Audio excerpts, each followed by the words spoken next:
모두 반갑습니다. 여기 베이비 부머 세대들 많이 계시죠? 다들 사느라 고생이 많으십니다. 요즘 이 채널의 사연을 들으며 힐링을 하다가 저의 이야기를 써보면 재밌지 않을까 해서 이렇게 사연을 쓰게 되었네요. 그럼 재밌고 신나고 눈물나고 시원한 저의 이야기에 귀를 기울여 주시길 두 손 모아 간청합니다. 저는 7남매 중 넷째입니다. 어릴 적에는 그래도 잘 사는 집의 딸이었어요. 아빠가 축산업을 하셔서 밥 잘 먹고 학교를 잘 다녔죠. 중학교 때 아빠가 돌아가시자 가세가 기울게 되었고 오빠와 언니들은 독립해서 각자 돈을 벌기 시작했어요. 저는 중학교까지 졸업한 뒤에 마을에 있는 장터에서 심부름이나 잡일을 시작했습니다. 독립 자금을 모아 18살에 고향에서 조금 떨어진 시내로 떠나기로 했습니다. 엄마와 동생들과 헤어지는 게 조금 힘들었지만 좁은 집에서 계속 살 수 없으니 하루라도 빨리 떠나는 것이 나았습니다. 떠나기 전에 중학교 때 은사님을 찾아가서 인사를 드렸어요. 김학자 선생님, 오랜만이에요. 현정이 아니니? 이게 얼마만이야? 선생님 인사드리러 왔어요. 선생님 덕분에 중학교를 잘 졸업했고 그동안 모은 돈으로 독립하게 됐어요. 선생님은 제가 중3 때 학비가 없어서 중퇴를 하려고 했을 때 당신이 대신 내주셨어요. 그것 말고도 많은 가르침을 주셔서 제가 마음속에 항상 감사하게 생각하는 분이었죠. 우리 현정이는 너무 아깝다. 예쁘고 똑똑해서 공부를 오래 했으면 좋았을 텐데 선생님이 많이 도와주지 못해 미안해. 아니에요. 선생님 아니었으면 중학교를 졸업하지 못했을 거예요. 선생님, 저 떠나게 됐어요. 가끔 여유가 되면 찾아뵐게요. 그래, 연락이 끊기지 않았으면 좋겠다. 넌 내 막내 동생하고 얼굴도 닮았고 성격까지 비슷해서 특히나 많이 아끼던 아이야. 그럼 독립해서도 씩씩하고 건강하게 잘 지내야 해. 네, 선생님. 그동안의 은혜 감사합니다. 은사님께 인사를 드리는 것을 마지막으로 고향을 떠났습니다. 제가 처음 구한 일자리는 가구 공장의 보조 겸 격리였습니다. 그 당시 중졸인 제가 들어가기에 과분한 자리였죠. 월급도 고향의 일터보다 1.5배는 더 많이 받았답니다. 야근이 있어서 추가 수당도 나오고 좋은 점이 많았어요. 3년을 가구 공장에서 일했는데 회사 사정이 안 좋아지면서 직원들을 대폭 해고했습니다. 명단에는 제 이름도 있어서 다른 일을 구해야 했네요. 또 다른 공장을 찾아봤지만 사정들이 다 비슷해서 일자리는 거의 구해지지 않았습니다. 그런데 아주 운이 좋게 식품 공장에 들어가게 되었어요. 양념장 파트를 맡게 되었어요.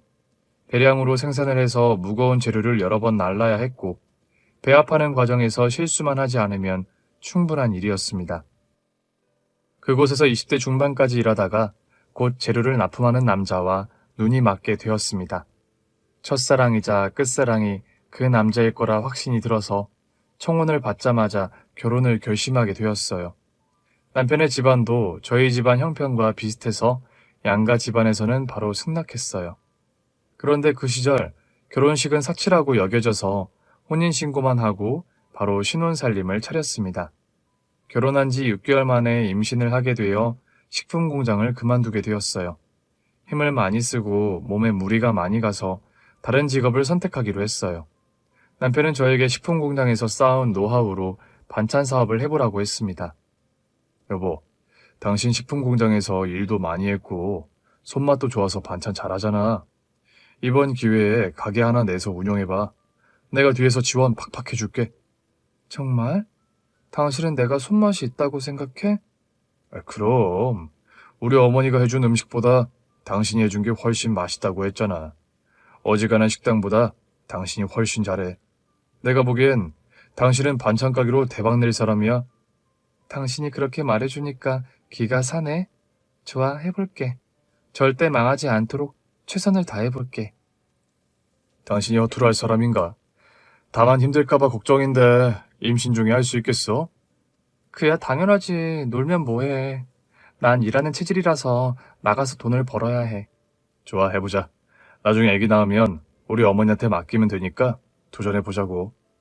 그렇게 남편의 도움으로 반찬 가게를 열게 되었습니다. 밑반찬과 김치 몇 가지를 해서 팔아봤는데 장사는 중간 이상이었어요. 가게가 시장 안에 있었고 반찬 가게도 여러 군데 있으니 저 혼자 대박 날 거라고 기대는 하지 않았습니다. 또 임신 중이라 큰 욕심을 부리지 않고 시간을 정해놓고 일했으니 매출은 매우 평범했습니다. 이듬해 딸애를 낳고 몸을 풀고 준비가 되었을 때 새로 시작하는 마음으로 반찬 가게를 열었습니다. 기존에 있던 반찬들을 똑같이 팔면서 두세 가지 반찬을 추가하기로 했어요. 남편은 제가 만든 시금치 무침과 갈비찜을 꼭 추가하라고 조언해줘서 일단 하던 반찬에서 두 가지만 추가했습니다. 몇 주 동안은 큰 반응이 없었는데 어느 날 예약 전화가 걸려왔어요. 사장님, 갈비찜 있어요? 네, 있어요. 얼마나요? 네, 5팩 정도 있습니다. 그런데 손님 예약을 하시겠다는 거예요? 네, 제가 갈비찜 다 살 테니까 다른 손님들한테 팔지 말고 숨겨두세요. 1시간 뒤에 도착하거든요. 부탁 좀 드릴게요. 아, 네, 손님, 감사합니다. 조심해서 오세요. 시장에서 일하며 반찬을 예약하는 일은 처음이었습니다. 다들 가게를 들렀다가 있는 것만 사가셨지. 이렇게까지 예약하는 경우는 가게 문 열고 처음 있는 일이었습니다. 그 손님은 그날 갈비찜을 들고 매우 가볍고 기쁜 걸음으로 나가셨어요. 그렇게 제 반찬을 좋아해 주시니 일할 맛이 나더라고요. 그런데 갈비찜의 인기는 이제 시작이었습니다. 판매 개시한 지 한 달 하고 보름 뒤부터는 가게 앞에서 줄을 서서 갈비찜을 사러 오셨답니다. 손님, 갈비찜은 다 팔렸는데 어떡하죠? 죄송합니다. 아니, 너무한 거 아니에요? 한 사람당 한 팩씩만 팔든지 해야지. 다른 사람들도, 사장님 갈비찜을 기다리고 있는 게 안 보이세요? 제가 여러 팩씩 팔았더니 갈비찜을 못 사고 떠나는 손님들이 화를 내셨습니다. 그래서 어떻게 할까 고민하다가 반찬 가지수를 줄이고 갈비찜을 늘리기로 했습니다. 새벽 일찍 일어나서 준비해서 판매했는데 그래도 모자랐습니다. 직원을 한 명 뽑아서 갈비찜의 양을 몇 배로 늘리고 다른 반찬은 계속해서 줄여나갔어요. 매출은 10배 이상으로 불어나서 대박의 맛을 보며 재밌게 일했습니다. 세월이 흘러도 갈비찜의 인기는 여전했고 저희 세 식구가 배불리 잘 먹고 여유롭게 지낼 수 있었습니다. 남편은 식재료 납품 일을 하면서 저에게 질이 좋은 돼지 갈비살을 제공해줬어요. 딸애가 중학교 졸업할 시기까지 세 식구가 각자 맡은 일에 최선을 다하며 지내고 있었는데 어느 날 남편이 차 사고가 크게 나서 가정의 금이 크게 가게 되었습니다. 여보, 선생님 제 남편 언제쯤 깨어나는 거죠? 수술은 최선을 다했지만 지금부터는 환자의 의지가 중요합니다. 기다리는 방법 말고는 없습니다. 그럼 언제 깨어날지 모른다는 건가요? 네. 마음의 준비를 조금 하고 계시는 게 좋을 듯 합니다. 유감입니다, 보호자님. 남편은 머리를 크게 다쳐서 수술했지만 일주일 동안 깨어나지 못했어요. 결국 남편은 심정지로 세상을 떠났습니다. 그 이에 장례를 치르고 아무것도 하고 싶지 않았어요. 그렇게 열심히 성실하게 살아서 뭐하나 싶은 생각이 들더라고요. 사람이 언제 어떻게 될지도 모르니 장사고 가게고 다 때려치우고 싶었습니다. 그런데 그런 마음은 곧 비켜나갔고 딸을 위해 돈을 많이 벌 생각을 하며 가게에 복귀했습니다. 며칠 문 닫았다고 손님들이 가게 앞에 문전성시를 이뤘더군요. 손님들 죄송합니다. 상을 치르느라 가게 문을 열지 못했어요. 오늘 오후에 갈비찜 판매 시작할 테니 이따가 오세요. 아이고 사장님 소식 들었어요. 우리들 갈비 사러 온 거 아니에요. 오늘 나올 거라 하셔서 십시일반으로 부의금 걷어서 위로를 전하러 왔습니다. 네? 아무 말 맞고 받아주세요. 저희들 마음입니다. 삼가 고인의 명복을 빌고 심심한 위로의 말씀을 드립니다. 그럼 천천히 시작하세요. 다들 감사합니다. 사장님 무너지면 안 돼요. 이 시장에서 사장님 반찬 가게는 중심축 같은 역할을 하는 곳이에요. 돈봉투를 받아들자 이번에는 상인들이 몰려와서 봉투를 건네주셨습니다. 제가 복받은 사람이구나. 이 일을 잠시라도 그만두려 했던 어리석었던 저를 스스로 비난하고 정신을 차렸습니다. 딸애는 학교에 다니며 방과 후에는 항상 저를 도와주러 가게에 왔습니다. 학원을 다니라고 수십 번 말해봤지만 공부는 학교에서 하는 것으로 충분하다며 오후 5시부터 마감할 때까지 도와주고 같이 집에 갔습니다. 시간은 이전보다 빠르게 흘렀어요. 다른 사람들은 나이 먹는 게 싫다고 하는데 저는 빨리 시간이 지나길 바랐어요. 남편을 가슴에 묻고 기억이 덜 났으면 했거든요. 거의 쉬지 않고 가게에서 일만 하니 시간은 정말 빨리 흘러갔고 어느새 딸이 대학을 졸업해서 취직까지 했답니다. 저의 영향을 받아서 그런지 식품영양학과를 나와서 병원의 영양사로 일하게 되었죠. 딸은 여전히 퇴근하면 제 반찬 가게를 습관처럼 들렀답니다. 유미야, 일찍 들어가서 쉬지 뭐하러 또 왔니? 엄마, 마음에 없는 말씀 좀 하지 마. 내가 오길 눈이 빠지게 기다린 것 같은데? 그래 보이니? 역시 우리 딸은 엄마 마음을 잘 아네. 어서 와서 마무리 좀 같이 하자. 내일 할 거 세팅하면 되지? 그래. 그런데 유미야, 넌 결혼 언제 할 거냐? 나는 최대한 빨리 하고 싶어. 자식 낳고 싶거든. 나 같은 딸을 낳아서 엄마 마음을 알고 싶어. 시집 가려고? 그럼 엄마는 외롭겠네. 난 평생 딸내미를 옆에 끼고 살고 싶었는데. 욕심도 많으시네. 이 딸내미는 인기가 많아서 금방 품절 될 겁니다요. 하긴, 네가 날 닮아서 남자들한테 인기가 좀 있겠지. 에이, 엄마는 아빠가 첫사랑이라며. 그런데 인기 있을 틈이 있었나? 그래도 처녀 때는 나 좋다고 쫓아다니는 총각들 많았다. 가구 공장 다닐 때도 날 꼬시려던 남자가 셋이나 됐고, 네 아빠 만나기 전에는 여러 명이 줄을 섰어. 그러셔? 엄마는 재혼 생각 없어? 재혼은 무슨 바빠 죽겠는데 남자 만날 새가 있겠냐? 이제 엄마도 좀 쉬어. 가게는 직원들한테 맡겨도 되잖아. 쉬엄쉬엄해. 아니, 아무리 그래도 날 보고 찾아오는 손님들이 많아서 아직은 쉬고 싶지 않다. 나중에 황혼 재혼이나 하면 모를까. 당장은 생각 없다. 그럼 나 시집 가면 혼자 지내도 괜찮겠어? 당연히 안 괜찮지. 그래도 결혼은 시킬 테니까 걱정하지 마라. 너 시집 보낼 돈은 있으니 언제든 신랑감 있으면 데리고 와. 우리 엄마만 믿고 남자만 만나면 되겠구만. 딸애가 저를 도와준 게 1, 2년도 아니고 오랜 시간이었으니 결혼은 제대로 해서 보내고 싶었어요.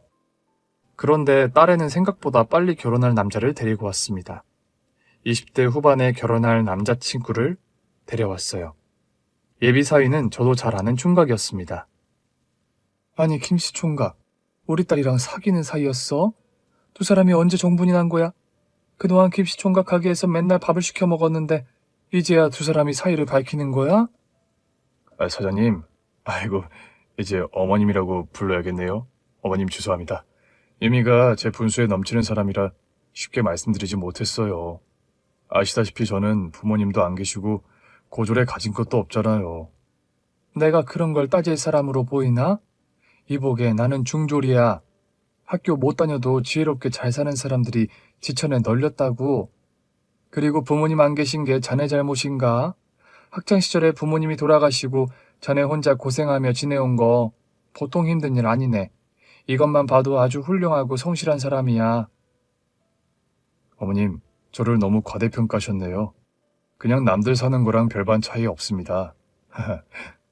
아무튼 내 딸이랑 인연이 되어 결혼하겠다고 하니 놀랍기도 하지만 반갑기도 하네. 이제 보니 둘이 잘 어울리네. 예비사위는 시장에서 가까운 곳에서 김밥과 다양하고 저렴한 메뉴를 파는 식당을 운영하고 있었어요. 제 점심은 항상 사위 식당에서 시켜 먹었죠. 음식을 할 줄 아는 친구라서 언젠가는 대성할 거라 확신했는데 제 딸과 결혼하기 전까지는 두각을 나타내지는 못했답니다. 딸과 사위 둘 다 20대 청춘이었으니 결혼하면 재밌고 열정적으로 잘 살겠거니 생각하고 후다닥 결혼식을 해치웠습니다. 딸은 딸대로 병원에 영양사로 열심히 일을 했고 사위도 식당 문을 더 일찍 열어서 손님 한 사람을 더 받으려고 노력하며 지냈습니다. 사위는 저와 가까워지자 자주 저에게 조언을 구했어요. 장모님, 제 식당의 문제점이 뭔지 콕 집어 주실 수 있을까요? 문제? 그런 게 어디 있나? 자네 음식은 다 맛있어. 그건 아닌 것 같아요. 음식 가격에 맞춰서 재료를 선택하기 때문에 아주 좋은 재료를 쓰지 못한다고요. 장모님도 아시잖아요. 그렇긴 한데 가격 대비 아주 맛있는 집이야. 자네 식당이 망해가는 것도 아닌데 너무 고심하는 거 아닌가? 그냥 조금 더 빨리 성공의 레드카펫을 밟고 싶어요. 유미한테 사랑스러운 남편이 되고 싶고 장모님께도 인정받는 사위가 되고 싶고요. 난 김서방, 자네를 처음부터 인정했는데 뭘 더 인정해달라는 건가? 그렇게 고민이면 내가 도움을 줘볼까? 도움이요? 자네 식당에 내 반찬을 쓰면 어떨까? 내가 당분간은 돈을 받지 않겠네. 한번 시도해볼까? 장모님 반찬이 너무 고퀄리티라서 부담이 커요. 반찬이 메뉴보다 고급이면 좀 그렇잖아요. 내 생각이 짧았구나. 그럼 단순하게 생각해볼까? 내 가게가 뭐로 유명하지? 그야 갈비찜이죠. 맞아. 그런데 갈비찜을 재워놓고 팔지 조리해서는 팔진 않아. 그럼 설마 제 식당에서 갈비찜을 팔아보라는 말씀인가요? 역시 말귀를 잘 알아듣는구만. 바로 그거야. 내가 갈비 레시피를 전수해 줄 테니 간판 갈고 테이블 바꿔서 새로 시작해보지 않겠나? 재료 납품업자부터 해서 모든 걸 다 가르쳐 주겠네. 그리고 우리 집에 오는 손님들한테 사위가 내 갈비를 찌고 구워서 판다고 소문도 내주면 큰 도움이 될 거야. 우와, 듣기만 해도 벌써 배가 불러요. 바로 그거예요, 장모님. 그럼 저 바로 인테리어 공사부터 할까요? 저한테 갈비찜 비법을 전수해 주실 거죠? 가족인데 당연히 전수해 줘야지. 한번 해보자고. 사위에게 도움을 줘서 꼭 성공시켜주기로 마음먹었습니다. 일주일 동안 인테리어 공사가 진행되었는데 아주 깔끔하고 예쁘게 잘 해놨더라고요. 갈비를 구워 먹기 딱 좋은 가게로 보였답니다. 사위에게 모든 걸 전수해주고 장사를 시켜봤더니 처음부터 대박이었어요. 당연히 제 갈비의 레시피대로 팔았으니 안 될 리가 없었죠. 제가 반찬 가게에 오는 손님들에게 사위 가게에 홍보를 많이 한 게 큰 도움이 되기도 했고요. 사위의 식당이 대박 행진을 걷게 되자 딸은 퇴근하면 제 가게가 아닌 사위 식당으로 가서 일을 도왔습니다. 와, 손님이 엄청 많네. 이젠 내 반찬 가게보다 더 손님이 많네, 김서방. 나도 좀 도울까? 아이고요, 장모님은 앉아서 구경이나 하세요. 아니, 갈비 좀 드세요. 바로 내오겠습니다. 이 사람아, 내가 갈비는 질리게 먹는데 여기서 또 먹으라고? 나 신경 쓰지 말고 일하게. 나도 테이블 치우는 걸 도울 테니까. 어서 줄 서서 기다리는 손님들한테 음료수라도 하나씩 드려. 손님이 돌아가지 못하게 잡으란 말이야. 역시 장모님은 저보다 몇 수 위의 장사꾼이라니까요. 정말 존경합니다. 그리고 고맙습니다, 장모님. 사위는 1년 동안 식당 일에 모든 걸 건 사람 마냥 거의 쉬지도 않고 식당에만 붙어 있었어요. 해가 2번 바뀌는 동안 최선을 다하는 모습을 보고 감동도 하고 안심도 되고 그랬어요. 그런데 매출의 맛을 보았는지 사위가 어느 순간부터 변하기 시작했어요. 반찬 가게 일을 마치고 사위 식당에 가면 직원들만 고생하고 있었고 사장인 사위는 어딜 갔는지 보이지 않았습니다. 일주일에 한두 번 그러면 이해를 하겠지만 식당에서 얼굴 보기가 힘들어서 아무래도 충고를 해줘야 할 것 같았습니다. 김서방, 자네 요즘 뭐 하고 다니나? 식당은 직원들한테 맡기고 뭐 하고 다니는 거냐고? 장모님 오셨어요? 어제 친구들하고 술 한잔하고 왔습니다. 자네는 술을 하루 종일 마시나? 식당에 코빼기도 보이지 않던데. 손님 많고 장사 잘 되니까 허파에 바람 들었나? 초심을 잃어버린 것 같은데, 자네. 손님들이 언제까지 그렇게 찾아주실 것 같나? 가게를 내버려 둬도 계속해서 장사가 잘 될 것 같지? 그건 착각이야. 아무리 갈비 맛이 좋다 해도 형편없는 사장이 운영하면 오래가지 못하고 망하게 돼. 장모님, 잔소리 하시러 오셨어요? 저도 사람입니다. 쉬엄쉬엄 이래도 될 위치가 됐으니까 이러죠. 제가 식당을 버리고 놀러 다니는 것처럼 말씀하시는데 전혀 그렇지 않아요. 재료 준비랑 관리는 매일 하고 있다고요. 그건 당연히 해야 할 일이고. 아, 잔소리 듣기 싫으네. 장모님, 그냥 좀 가주세요. 아무리 가족이어도 저희 부부가 사는 집에 막무가내로 찾아오는 거 썩 좋지 않습니다. 내가 매일 왔나? 한두 달에 한 번씩 들렀고 오늘은 충고하러 온 거야. 자네 정신 차리라고. 그래서 나는 정신 차리고 잘하고 있으니까 신경 끄시라고요. 사위는 돈맛을 보고 180도 달라졌습니다. 이런 날이 올지도 모른다는 예상은 하였으나 너무 심하게 바뀌어서 화도 나고 걱정이 되었어요. 사람이 갑자기 잘 되면 어깨에 벽돌이 올라가 거만해지기도 하고 안일해지기도 하니 잠시 사위를 내버려 두었습니다. 그리고 지켜보았죠. 그런데 사위는 식당 문제뿐만 아니라 제 딸과도 사이가 틀어졌습니다. 사위의 변한 모습에 실망한 딸이 잔소리를 많이 했더니 소리를 버럭 지르고 집안 물건을 집어 던지는 행동까지 했답니다. 유미야, 김서방이 또 난리친 거니? 집안 꼴이 이게 다 뭐야? 본성이 이런 놈이었나 미치겠네. 엄마 미안해. 싸우지 않고 잘 사는 모습 보여드리려도 모자랄 판에 이런 꼴을 보여서 미안. 네가 무슨 잘못을 했다고 그런 소리를 하냐. 사과는 네가 아니라 김서방이 해야지. 요즘 김서방 뭐하고 돌아다니는 줄은 알아? 동창들 만나서 허세 부리고 예전에 도움받았던 사람들을 찾아다니면서 술 사주고 그런데. 아이고, 제일 큰 도움을 준 사람이 누군데 엄한 데 가서 술을 사고 다니냐. 엄마, 그 애가 잠깐 정신을 놓은 것 같으니까 조금만 기다려보자. 또 이러면 나도 더는 참지 않을 거야. 또 집안을 때려 부수면 이혼하든지 할 거야. 사위가 변하고 나서 딸애는 처음으로 이혼 이야기까지 꺼냈습니다. 걱정이 이만저만이 아닌 시기라서 머리와 몸이 아파서 일하는데 지장이 생겼어요. 그런데 어느 날 딸애가 병원에서 퇴근하고 버스를 타려고 인도에 서 있었는데 전동 킥보드를 탄 남자가 속도를 줄이지 못하고 그대로 딸을 박아버렸습니다. 크게 다친 딸은 의식을 잃고 응급실에 실려가서 긴급 수술을 받게 되었어요. 머리 수술이라 아주 오랜 시간이 걸렸습니다. 의사 선생님은 언제 깨어날지 살아남을 수 있을지 모른다며 경과를 지켜보자고 했어요. 저는 그 말을 듣고 그 자리에서 혼절하고 말았습니다. 사위는 표정에 변화 없이 병원 휴게실과 중환자실 앞을 정신없이 왔다 갔다 하더라고요. 딸은 일주일이 넘어가는 동안 눈을 뜨고 정신을 몇 번 차렸다가 다시 눈을 감고 깊은 잠이 들었습니다. 그나마 의식을 찾기라도 해서 희망을 가지고 기다릴 수 있었죠. 잠시 병원을 나와 집에 가서 씻고 옷과 생필품을 챙겼어요. 그리고 식당에 가서 일하겠다는 사위를 보러 잠시 들렀습니다. 예상한 대로 직원들만 있었고 사장인 사위는 보이지 않았습니다. 직원 한 명에게 물었습니다. 이모, 오늘 김 사장 안 나왔죠? 언제 마지막으로 나왔어요? 사장님 부인이 사고 난 이후로 쭉 안 나왔어요. 그런데, 아니에요. 왜 말을 하다가 말아요? 그런데 뭐요? 이걸 말해도 되려나? 이모님 빨리 말해주세요.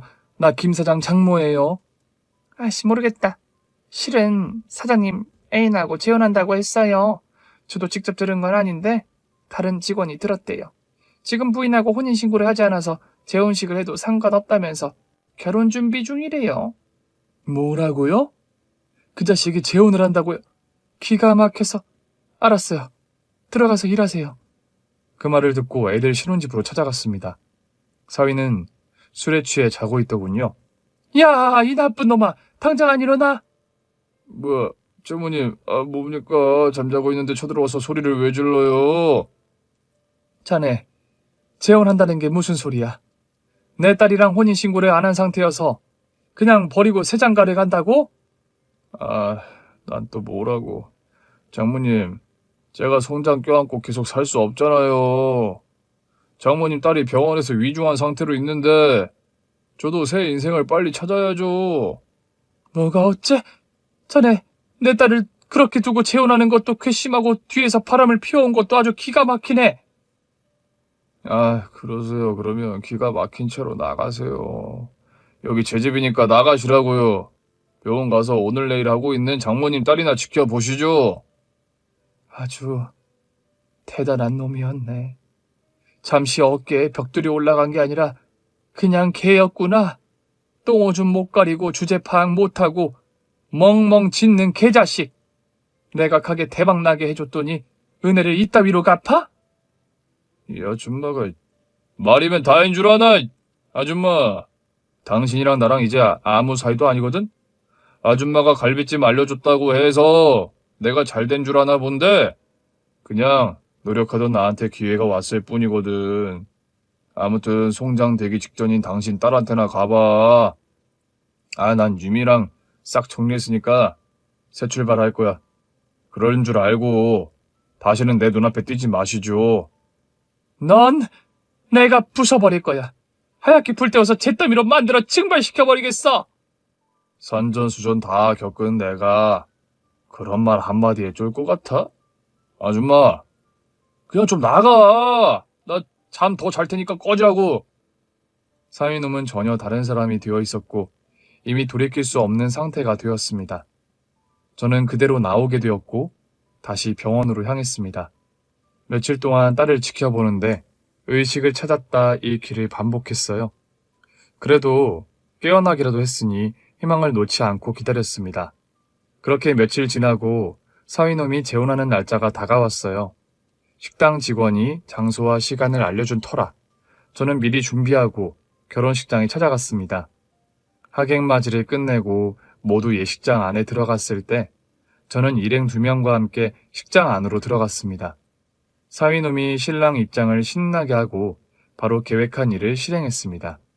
일행 2명은 잡고 있던 현수막을 가로로 길게 쫙 펴고 섰습니다. 그리고 저는 시뻘건 확성기를 삥 소리를 내며 켰습니다. 확성기 테스트 1, 2, 1, 2. 하객 여러분 안녕하십니까? 제 이름은 박현정입니다. 방금 신랑 입장한 놈의 장모입니다. 지금 제 딸이 사고로 위중한 상태인데 그 틈을 타서 총각 행세하면서 세장가를 가네요. 자, 여기 현수막을 보세요. 제 딸과 결혼한 사진이 보이시죠? 신부 측 가족들 다들 놀란 얼굴인 걸 보니 속으셨군요. 현수막에는 사위가 위중한 아내를 두고 바람을 피워 세장가를 간다는 문구를 써놓았습니다. 하객들 시선이 모두 제 쪽으로 쏠리자 신랑인 사위가 저희를 향해 달려오더군요. 아니 아줌마 다 끝났잖아. 손장된 당신 딸 정리하고 새롭게 시작하겠다는데 왜 방해를 하는 거야? 내가 이 결혼에 얼마나 많은 투자를 한 줄 알아? 당장 나가. 경찰 부르기 전에 꺼지라고!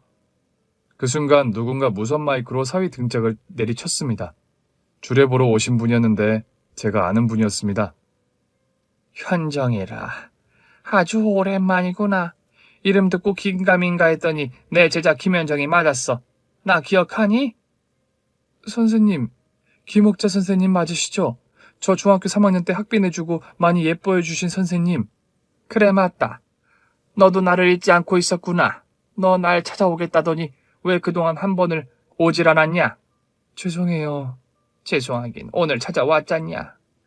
학교가 아닌 곳에서 만난 느낌이 조금 이상하지만 제자를 이런 데서 만나니까 기분이 새롭구나. 선생님 너무 오랜만에 뵈요. 저도 이런 데서 이런 상황에 선생님을 뵙게 되어 매우 난감하고 부끄럽습니다. 그런데 오늘 주례를 맡으셨어요? 그래. 신부 엄마가 내 제자다. 그러고 보니 너랑 아는 사이일 수도 있겠네. 너랑 같은 중학교를 나온 애야. 정말요? 신부 어머님 혹시 저를 아시나요? 확성기에 대고 크게 말했더니 신부 엄마가 가까이 다가와서 저에게 반갑게 인사를 했어요. 언니? 현정이 언니, 이제야 기억나네. 나 언니랑 같은 마을에서 살았던 은숙이야. 뭐 은숙이? 우리 둘째 오빠랑 잠깐 사귀었던 은숙이? 우리 오빠 첫사랑 맞지? 그게 쉿 언니, 여기 내 남편 있어. 과거 이야기는 비밀로 하자. 다 들었는데 뭐가 비밀이라는 거야? 그러니까 당신 첫사랑의 동생이 이분이라는 거잖아. 당신 기억력 좋네. 첫사랑 여동생도 기억하고. 그럼 아직 그 남자를 머릿속으로 생각하고 있던 거야? 여보, 그게 언제적 일인데 질투를 하고 그래. 중학교 어린 시절에 순수하게 만났던 거야. 중학교 이후로 본 적 없다고. 그래? 내가 괜히 열을 내면 이상한 사람으로 보이겠지? 그 이야기는 이따 집에 가서 하자. 지금은 우리 사위되는 놈에 대해서 대화를 해야 할 것 같은데. 어머, 내 정신 좀 봐. 우리 신랑이 진짜 결혼했던 사람이야? 언니 딸이랑 결혼하고 혼인신고를 안 했다고 총각 행세를 한 거야? 신부 엄마이자 학교 후배에게 확실하게 일러주었습니다. 그뿐만이 아니야. 이 자식 식당을 살려준 게 나인데 매출 잘 나오고 손님들이 줄을 서니까 어깨에 벽돌이 올라가더라고. 게다가 내 딸이 전동 킥보드에 치여 사고가 나서 수술하고 위독한 상태가 되니까 바로 버리고 네 딸이랑 결혼하는 거야. 그게 정말이야? 언니, 우린 아무것도 몰랐어. 사귀던 여자가 있었다는 건 들었는데 이미 헤어진 지 1년이 넘었다고 했어. 호적상 깨끗해서 알아차리지 못했나 봐. 미안. 이제라도 알게 됐으니 다행이지? 설마 이걸 다 듣고도 네 딸을 시집 보내는 거 아니겠지? 당연하지. 언니 아니었으면 생양아치한테 내 딸을 줄 뻔했어. 언니가 오늘 내 딸을 살려준 거야. 고마워. 저와 신부 엄마의 대화 도중 주례자인 선생님은 무선 마이크로 사위를 사정없이 패고 있었습니다. 이 못된 놈아. 내 제자 하나도 아니고 둘이나 농락해? 그리고 네 놈 아내가 병원에서 위중한 상태인데 세장가래가? 넌 오늘 우리 손에 대졌어. 제자들 보고만 있을 거야. 빨리 올라와서 도와. 네, 선생님. 은수가 올라가서 혼내주자. 응, 언니. 아우씨, 이게 다 뭐하는 짓이야? 아줌마, 내가 세장가 가겠다는데 왜 방해를 해? 내가 이 결혼하려고 돈을 얼마나 많이 쓴 줄 알아? 신혼집을 내 집이랑 식당 담보로 마련했다고. 이 돈 많은 집안의 사위가 되려고 얼마나 큰 마음 먹은 줄 알아? 머리 검은 짐승을 거두지 말라더니 내가 큰 실수를 했다. 너 오늘부로 처절하게 망하고 일어서지 못하게 반송장을 만들어주겠어. 은수가 이 자식 잡아봐. 언니 잡았어. 좋아. 일단 날라차기 한 방 먹이고 시작하겠어. 제 날라차기는 높이 차지 못하고 사위놈의 하복부를 날렸습니다. 끄 소리가 나면서 몸을 반으로 접은 사위는 저의 사커킥으로 면상을 세게 날려줬어요. 사커킥! 이 개자식아. 내 딸을 배신하고 내 은혜를 원수로 돌려준 네 놈의 죄를 단단히 치르게 해주겠도다. 아줌마, 이제 다 끝났어. 나 세장가 가는 거 물거품 됐다고! 내가 이 집안의 사위가 되려고 쓴 돈이 얼마인 줄 알아? 그 돈이 다 내 갈비를 팔아서 번 돈이잖아. 이 날벼락 맞아 반으로 쪼개져도 시원찮을 놈아. 더는 못 참아. 내 결혼식 망쳤으니 아줌마 당신도 유미 옆으로 보내줄게. 모녀가 똑같이 되져봐! 사위놈이 주먹을 휘고 휘두르는 순간 은사님이 마이크를 사위놈 다리 사이로 세게 올려 쳤습니다. 명중이다. 마누라가 위독한데 세장가를 들고 싶었던 이유는 바로 그것이 문제였지. 처음부터 그게 달리지 않았더라면 바람도 피우지 않았을 거야. 자, 다시 한번 간다. 빠사! 내 아랫도리에 감각이 없어. 설마 아닐 거야. 내 그곳이 어떻게 되진 않았을 거야. 김서방, 그렇게 궁금하면 꺼내서 확인해봐. 이 미친 아줌마야. 왜 내 인생에 태클을 걸어? 네가 한 짓에 비하면 아무것도 아니지. 아직 더 맞아야 해. 여기 네 편은 하나도 없어. 씨, 다들 비켜. 이깟 결혼 안 하면 그만이야. 난 능력이 있으니까 다른 여자 꼬셔서 세장가 가면 그만이라고. 도망가려고. 누가 보내준대? 은수가, 선생님, 정의의 이름으로 이놈을 혼내줍시다. 그래, 다시 내 마이크 공격한다. 언니, 나는 키릴이 있어. 오늘 키 커 보이려고 신은 이 키릴로 저놈의 낯짝을 뭉개버리겠어. 좋아. 동시에 공격이다. 하나, 둘, 셋! 서희는 세장가 가는 날 먼지나게 두들겨 맞았습니다. 턱시도는 갈기갈기 찢어져서 형체를 알아볼 수 없었고 사위놈의 온 몸과 얼굴은 시퍼런 멍이 들었습니다. 이윽고 예식장 보안 요원들이 들어오자 다들 썰물처럼 빠져나갔습니다. 내 인생 망친 박현정 아줌마 가만 안 두겠어. 사위놈은 울부짖으며 그 자리에서 납작 엎드려서 움직이지 못했어요. 다들 집으로 돌아갔고 저도 은사님과 후배 은숙이를 데리고 병원으로 돌아갔습니다. 아이고, 우리 현정이 딸이 저기 누워있구나. 딱하기도 하지. 얼마나 힘들까. 언니, 기운내. 언니 딸은 꼭 깨어날 거야. 나도 그랬으면 좋겠어. 희망을 놓지 않고 반드시 살았으면 좋겠어. 두 사람은 위로를 하고 돌아갔고 전 혼자 남았습니다. 이틀 밤을 새우고 집에 들어가 옷을 갈아입고 시장에 있는 제 반찬 가게로 나가봤습니다. 문을 닫았다가 손님들께 죄송해서 직원에게 일을 맡기고 온 상태라서 걱정이 되었는데 장사를 아주 잘하고 있더군요. 이모, 수고가 많아요. 제가 나와서 일을 못하는 상황이니 조금 더 도와주세요. 그럼요, 사장님. 가게는 저희한테 맡기고 따님 걱정만 하세요. 고마워요. 그런데 별일 없죠? 아이, 별일 있어요. 사장님 사위, 그놈 식당 문 닫게 생겼어요. 손님이 하나도 없어가지고 팔이 날리는 상황이에요. 아무래도 위독한 아내를 두고 새장가 가려던 게 소문이 쫙 퍼져서 그런지 아무도 그 식당에 가지 않아요. 아, 그래요? 한번 구경이라도 가봐야겠네. 알겠어요. 그럼 조금 더 수고해 주세요. 제 가게에 들러 장사가 잘 되는 걸 확인하고 사위의 갈비찜 식당으로 걸어갔습니다. 이야, 완전히 망했네. 사장놈은 대낮부터 술을 처먹고 있고. 어라, 이게 누구야? 내 인생을 구겨버리고 찢어버린 장모님 아니신가? 장모님, 보이세요? 내 식당에 손님 하나 없는 거 눈에 보이냐고요? 그래, 아주 잘 보여. 직원들도 다 도망갔나 보지? 그럼 남아있겠습니까? 내가 한 짓이 동네방네 소문이 쫙 퍼졌는데 이제 만족하세요? 내가 망하기 직전이라 속이 시원하냐고요? 살짝. 아직 니놈 집이랑 식당이 살아있으니 복수는 끝나지 않았어. 그런데 곧 망하겠지. 자넨 이제 갈비를 팔지 못할 거야. 내가 전수해준 레시피라고 해도 손님들은 니놈이 해준 음식을 먹으러 오지 않을 거라고. 그래요. 맞습니다. 그래서 땅을 치고 후회하고 있어요. 내가 왜 그랬을까? 반성하고 있었다고요, 장모님.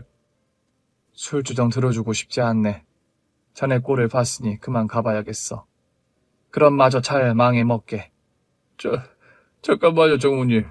어머님, 저 좀 살려주세요. 서희는 술에 취한 몸을 비틀거리며 바닥에 철퍼덕 무릎을 꿇더니 두 손을 싹싹 빌었습니다. 장모님, 저 살려주세요. 세장가 간다고 쓴 돈이 많아서 그거 갚으려면 장사 계속해야 해요. 장모님, 아직 유미가 아무것도 모르니 우리만의 비밀로 하고 저의 죄를 덮어주시면 안 되겠습니까? 말 같지도 않는 소리를 하네. 이보게, 자네는 이미 끝났어. 다시는 이 바닥에 발을 들이지 못할 거야. 내가 아니어도 상인들, 손님들은 자네한테 이득을 주지 않을 거야. 그러니 빨리 정리하고 이 바닥을 떠나. 안 됩니다, 장모님. 저 여기서 청춘을 다 바쳤어요. 다른 일은 못한다고요. 저 버리시면 진짜 큰일 납니다. 그 큰일이 일어나길 바라네. 난 그만 딸에게 가봐야겠어. 그냥 가지 말라고. 이 개자식이 돌았나. 야, 컨셉을 하나로 정해. 사이코인지 아첨꾼인지 하나만 해. 그래, 사이코로 나가주마. 아줌마, 네 갈비를 확 분질러주마. 사이놈은 진짜 돌았는지 저를 향해 돌진했어요. 그놈이 몸을 던지자 저와 식당 밖으로 떨어져 굴렀습니다. 이 자식이 끝까지. 나 혼자는 못 죽어. 돼질 거면 다 같이 돼져버리자고. 병원에 있는 네 딸은 알아서 돼질 테니 당신과 나는 오늘이 시장 바닥에서 끝내자고. 오냐, 네가 먼저 시작한 거니 날 원망하지 마라. 시장 바닥 주변을 돌아보았는데 상인들과 손님들이 시선이 모두 사위놈에게 향해 있었어요. 그놈이 저에게 다시 몸을 던지는 순간 떡집 아저씨가 손바닥에 두툼한 시루떡을 사위 면상에 쳐박아 버렸습니다. 이어서 생선가게 아주머니가 양손에 든 고등어로 사위놈의 머리통을 빠사삭 날렸어요. 또 저 때문에 장사가 안 된다고 울상이었던 다른 반찬가게 아주머니는 포기김치를 들고 와서 사위 면상에 김치 싸다기를 날려줬습니다. 그리곤 상인들과 손님들이 사위놈을 흠씬 두들겨 패주었죠. 저는 한 걸음 물러나서 얻어터지는 사위를 구경했어요. 만신창이가 된 사위놈은 길바닥에 대자로 누워서 숨을 몰아쉬는 것으로 끝이 났습니다. 그리고 잠시 후 병원에서 전화가 걸려왔어요. 딸이 의식을 찾았고 저를 찾고 있다는 소식을 들었답니다. 저는 택시를 타고 병원으로 가서 딸애를 만나게 되었습니다. 유미야, 엄마 알아보겠어? 엄마, 나 사고 당했었지. 그래, 버스 정류장에서 전동 킥보드를 탄 놈이 너를 쳤어. 아이고, 머리야. 많이 아프지? 이 엄마가 해줄 수 있는 게 없어서 미안하다. 엄마, 그이는? 누구? 김서방? 그이는 세장가 갔어? 너 그걸 어떻게 알았니? 내가 사고 당하는 날 킥보드를 피하지 못한 이유가 그이랑 통화 중이었어. 나더러 헤어지자고 말했거든. 여자가 생겼으니 좋게 끝내자고. 뭐? 전화로 통보했다고? 그럼 그 자식이 사고 원인이었네. 완전 개자식 양아치였어. 내가 그런 놈을 걸렀어야 했는데 사위로 허락을 한 게 잘못이야. 아니야, 엄마.